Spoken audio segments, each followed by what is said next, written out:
বিষ্ণুপুরের ভূমিপুত্র তৃণমূল কংগ্রেস প্রার্থী শ্যামল সাঁতরার হয়ে ভোটের প্রচারে নামল বাঁকুড়ার জেলা নেতৃত্ব। আজ তৃণমূলের জেলা নেত্রী মৌ সেনগুপ্তের নেতৃত্বে ঢাকের বাদ্য সহকারে অভিনব প্রচার মিছিলে অংশ নিল জেলার দলীয় কর্মী সমর্থকেরা।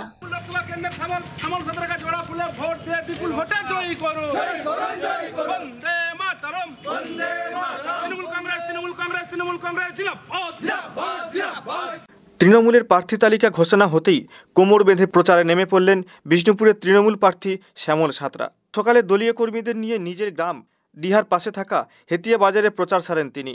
হেতিয়া বাজারে প্রতি বুধবার হাট বসে। এই হাটে হেতিয়া গ্রাম পঞ্চায়েত এলাকা তো বটেই, এমনকি আশপাশের গ্রাম পঞ্চায়েত এলাকা থেকেও বহু মানুষ কেনাবেচার জন্য আসা যাওয়া করেন।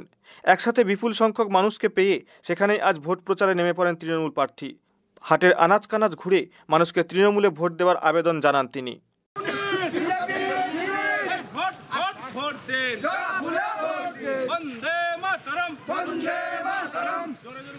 वंदे मातरम वंदे मातरम तृणमूल कांग्रेस जिंदाबाद जिंदाबाद जिंदाबाद हाट बाजारे बोले देन गड़ा फूले वोट देन वोट वोट वोट देन गड़ा फूले वोट देन विष्णु वोट देन गड़ा फूले वोट देन वंदे मातरम तृणमूल कांग्रेस जिंदाबाद जिंदाबाद जिंदाबाद हमारे पार्टी श्यामल साँतरा का चिन्ह नहीं गड़ा फूले वोट देन বিষ্ণুপুর লোকসভা কেন্দ্র পার্টি শ্যামল সাঁতরা का चिन्ह नहीं गड़ा फूले।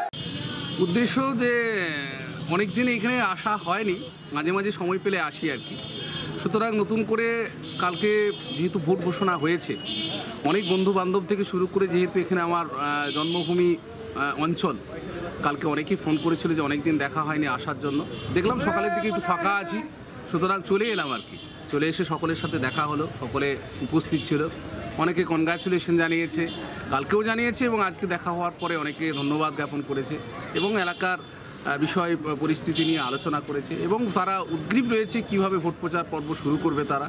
সুতরাং আজকে হাট বাজারের দিন রয়েছে, আমাদের হাট বসেছে হেতিয়া বাজারকে কেন্দ্র করে। সুতরাং তারাও চাইছে যে একটু হাটে ঘুরে নিয়ে মানুষের সঙ্গে একটু প্রচার শুরু করে দেয়া। সুতরাং স্বাভাবিকভাবে একটা ভালো লাগছে, সকালবেলায় এতজন আমাদের পুরনো সমস্ত মানুষজন এসে উপস্থিত হয়েছে, তাদের সঙ্গে দেখা হয়েছে, যেটা সচরাচর হয় না অনেক সময়। খুব ভালো লাগছে।